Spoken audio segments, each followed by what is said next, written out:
नमस्ते डियर। गणित का मिक्स क्वेश्चन देखना। और ये क्वेश्चन जो है ना एसएससी परीक्षा में पूछा गया क्वेश्चन है। क्वेश्चन है कि एक खेत में कुछ चरवाहे के साथ 42 भेड़, 48 मुर्गी और 11 बैल हैं। यदि पैरों की कुल संख्या सिरों की कुल संख्या से 224 ज़्यादा है तो चरवाहे की संख्या ज्ञात कीजिए। ठीक है, तो चरवाहे की संख्या पूछ रहा है तो हमको नहीं पता तो एक्स मान लेते हैं कि चरवाहों की संख्या कितनी है।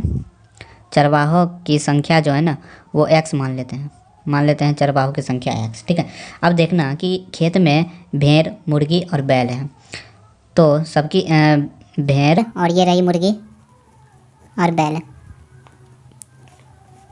ठीक है, अब देखना कि भेड़ की 4 पैर होती है। पैर की बात करूँ, पैर की बात कर रहा हूँ। ठीक है, तो भेड़ की 4 पैर होती है और मुर्गी की 2 पैर होती है और बैल के 4 पैर होती है। ठीक है, और चरवाहे और साथ में चरवाहे तो उसका पैर कितना होती है, चरवाहे की उसका 2 पैर होती है।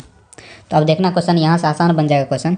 ठीक है, अब देखना कि क्वेश्चन जो है अगर चरवाहे की संख्या एक्स है तो टोटल यानी कुल पैर कितने हैं उसकी संख्या निकालना है, यानी कुल पैर।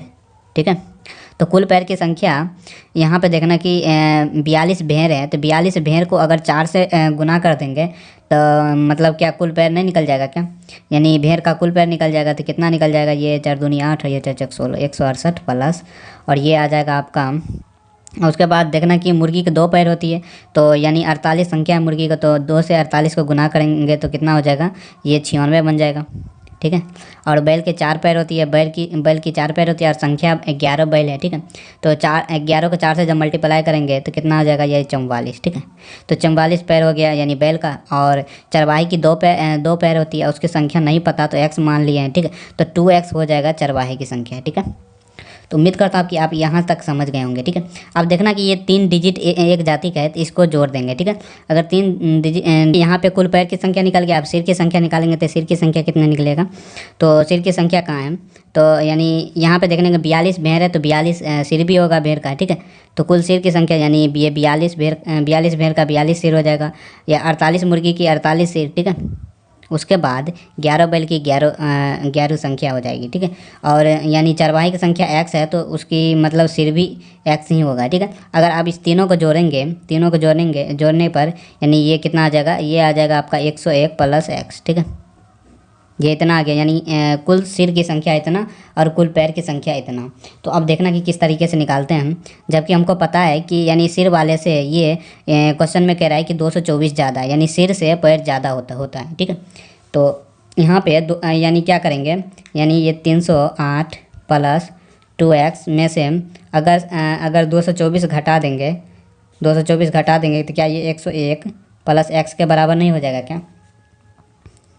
तो अब देखना इसको सॉल्व करते हैं। जब 208 में से 224 घटेगा तो कितना बच जाएगा आपका, तो आपका बच जाएगा ये बच गया 4, और ये 4 बच गया और ये 8 बच गया। ठीक है, यानी 84 प्लस 2x बराबर ये 101 प्लस एक्स। ठीक है, अब देखना कि एक्स इधर आएगा तो यानी एक्स की वैल्यू यानी 2x में से एक एक्स घटेगा तो 1x, और उसके बाद 101 में से 84 को घटाएंगे तो कितना बच गया आपका 17। ठीक है, तो यानी x की वैल्यू कितना आ गया 17, तो यही यानी चरवाहे की संख्या पूछ रहा था, जो कि मैंने चरवाहे की संख्या x माना था, यहाँ पे 17 आ गया, यानी ऑप्शन डी आपका सही आंसर निकल गया। नमस्ते डियर, क्वेश्चन नंबर 2 देखना। क्वेश्चन नंबर 2 क्या है कि x के निम्न मानों में से कौन सा समीकरण इसको सॉल्व करने पर यानी x का मान निकल जाएगा, यानी ऑप्शन इस वाले में से। ठीक है, तो देखना कि सबसे पहले किस तरीके से इसको सॉल्व करते हैं। तो यहाँ पर देखना कि ये कितना है, ये है 81 के पावर यानी ये 4x प्लस 4 बराबर है यानी 243 के पावर में यानी 2x प्लस 8 है। ठीक है, तो सबसे पहले यहाँ पे देखना कि ये कितना है 81। अगर 81 का अगर एलसीएम लेंगे यानी 3 से करेंगे तो इसका 81 का कितने गुणनखंड आ जाएंगे वो देखना है। ठीक है, तो 3 से काटेंगे तो ये 27 तो 81 होता है, 3 से इसको काटेंगे तो फिर 9, फिर इसको 3 से काटेंगे तो ये 3। ठीक है, यानी कितने 4 3 आ गया, यानी इसको 3 के पावर 4 लिख सकते हैं हम आसानी से। ठीक है, 3 के पावर 4 लिख सकते हैं, तो 4 यहाँ पे देखना कि कॉमन आ गया तो यानी 4x प्लस 4। ठीक है, अब यहाँ पे इतना बच गया। उसके बाद 243 का भी क्या करना है, गुणनखंड तोड़ देना। तो 243 के तोड़ेंगे गुणनखंड, तो देखना किस तरीके से तोड़ते हैं। अगर 3 से काटेंगे तो 3 8 24 और 3 कम 3, फिर 3 से काटेंगे तो ये 27, फिर 3 से काटेंगे तो फिर ये 9, फिर 3 से काटेंगे तो ये 3, ठीक है। यानी कितने आ गया, ये 5। यानी यहाँ पे हम 3 के पावर 5 लिख सकते हैं और इसके कॉमन में क्या आ जाएगा, यानी ये 2x प्लस 8, ठीक है। तो आप देखना कि यहाँ पर भी बेस 3 है, यहाँ पर भी बेस 3 है, तो बेस से बेस काट दो। उसके बाद अब इसको क्या कर देना है, दोनों को इसको गुना करके बराबर कर देना है। तो ये 4 चौके ये 16x प्लस 4 चौके 16 बराबर ये 5 दूनी 10x प्लस 8 पंचे 40, ठीक है। तो यहाँ पर देखना है कि 16x में से 10x जाएगा तो ये 6x। उसके बाद ये 40 में से 16 घटेगा तो कितना बच जाएगा आपका, 24 बच जाएगा, ठीक है। 6 से काटेंगे तो x की वैल्यू कितना आ गया, 4। तो यानी ऑप्शन आपका बी सही आंसर हो जाएगा। तो उम्मीद करता हूँ आप इस चीज़ को समझ रहे होंगे। अब देखना क्वेश्चन नंबर 3 क्या है कि क्रय मूल्य, ठीक है।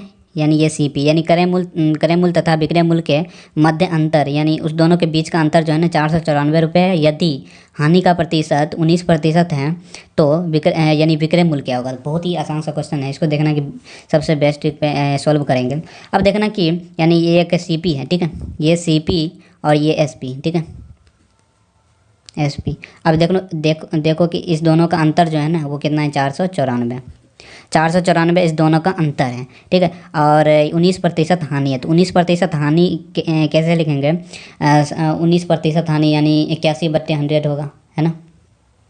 अब देखना कि नीचे वाला भाग जो होता है ना वो आपका सीपी होता है यानी क्रय मूल्य, ठीक है। ऊपर वाला भाग एसपी यानी विक्रय मूल्य, ठीक है। अब देखना कि यानी 494 जो है ना ये इस दोनों का अंतर है। तो 81 और 100 का अंतर जो होगा ना वो कितना हो जाएगा, वो 19 होगा। तो यानी मान लेते हैं कि 19 रेशियो है ना, 19 रेशियो बराबर 494, ठीक है। तो 19 से इसको काटेंगे तो 19 दूनी 8, तो यानी आर की वैल्यू कितना आ गया, ये 26, ठीक है। आर की वैल्यू 26 आ गया। तो अब यहाँ पे ये चीज़ देखना है कि तो यानी क्या क्वेश्चन है कि तो क्रय मूल्य कितना होगा, विक्रय मूल्य, ठीक है। तो विक्रय मूल्य यानी कितना, एसपी की बात कर रहे थे, यानी 81 रेशियो का मान पूछ रहे थे। 81 रेशियो बराबर, हमको पता है कि 1 रेशियो बराबर 26 है, तो 81 रेशियो बराबर यानी 81 को आप 26 से मल्टीप्लाई कर दो तो आपका सही आंसर निकल के आ जाएगा। देखना किस तरीके से है, तो इसको गुना करने पर ये 6 और ये 8 चौके 48, ठीक है, ठीक है। ये 2 फिर 8 दूना 16 फिर ये 6 फिर ये 10 फिर ये 1 फिर ये 2 यानी 2106 यानी ऑप्शन ये आपका सही आंसर निकल के आ जाएगा। तो उम्मीद करता हूँ कि आपको क्वेश्चन अच्छा लगा होगा। मुझे भी अच्छा लगेगा जब आप चैनल सब्सक्राइब कर लोगे।